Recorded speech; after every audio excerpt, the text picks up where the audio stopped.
Hi guys, my name is Marcus, I'm the developer of RAIDBORN, and I'm happy to announce that the third major content update has finally arrived. In this video I would like to introduce all the new features that have been added, and I can tell you that this is by far the largest update to date, so we got a lot to cover. So the first new feature I would like to talk about are the new minor locations or event locations. And I really added a large variety of different smaller locations, each with their own unique quest or challenge. This includes a forest clearing, an abandoned cabin, a forgotten library, a remote blacksmith, a cemetery, a monastery, and more. I will not talk about each of those locations in detail here because I don't want to spoil anything for you. But what I can tell you is that in all of those locations you will find new rewards I've added to the game, ranging from special skills, exclusive crafting recipes, and legendary artifacts. The next new feature also is a very cool addition to the game and will spice up the dungeon crawling experience quite a bit. It will also demand you to do more careful planning and adapt your tactics. I'm talking of dungeon banes, which basically act as dungeon modificators. To give you an example of what this could, for example, look like, let me introduce some banes. For example, there is the Bane of Shadows, which will disable all dungeon lighting, but your own light sources, for example your torch. And there also is a new Potion of Illumination, which will create a magical light for a certain amount of time. Then another cool example is the Bane of Greed, which will require you to loot to heal. Any other healing sources are disabled. You basically have to strategically decide when and what to loot. Another cool Bane is the Bane of Wealth, where taking damage costs you gold. Of course, there are just a few examples, and in case you would like to see the whole list of dungeon banes I've added to the game and what they're doing, just check out the changelog I've linked in the description down below.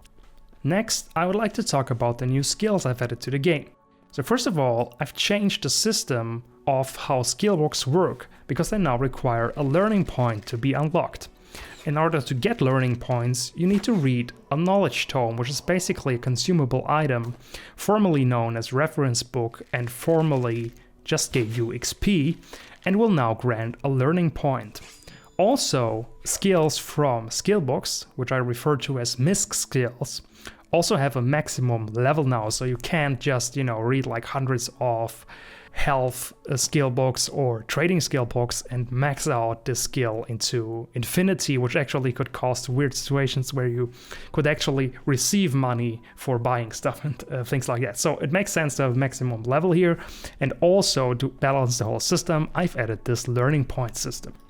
Besides, I also added many new skill books and skills to the game, for example including a charisma skill, improving your quest rewards, a smithing skill which will allow you to use upgrade kits a second time, or an archer skill which will allow to recover arrows from shot enemies. Of course there are many more. Again, if you would like to see the full list of added skills, check out the changelog I've linked in the description down below.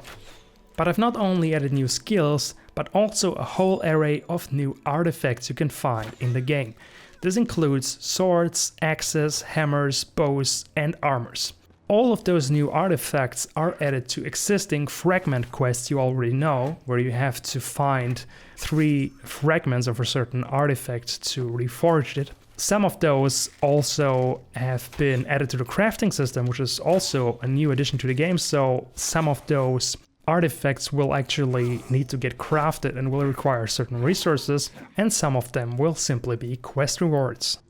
Then I've also added a bunch of new potions, which will help you master those new dungeon banes.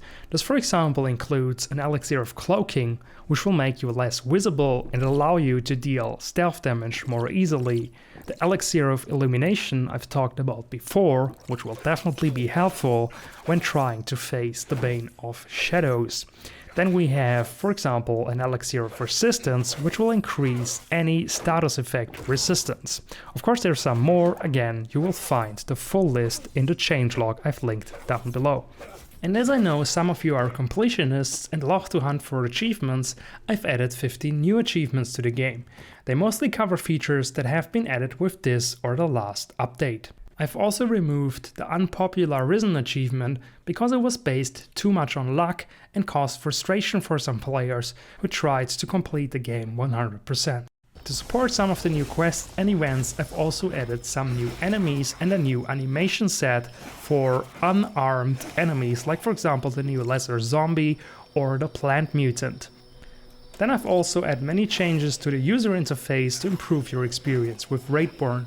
The most meaningful being the completely revised skill menu design, which now also has a tab that shows the skill books you have already unlocked. Besides, I also made many smaller changes, like an improved letter menu, updated player effect icons and colors, and recategorized inventory items. Another small but still important addition to the game is the ability to equip torches while wielding one-handed weapons. This is especially helpful if you're facing the Bane of Shadows.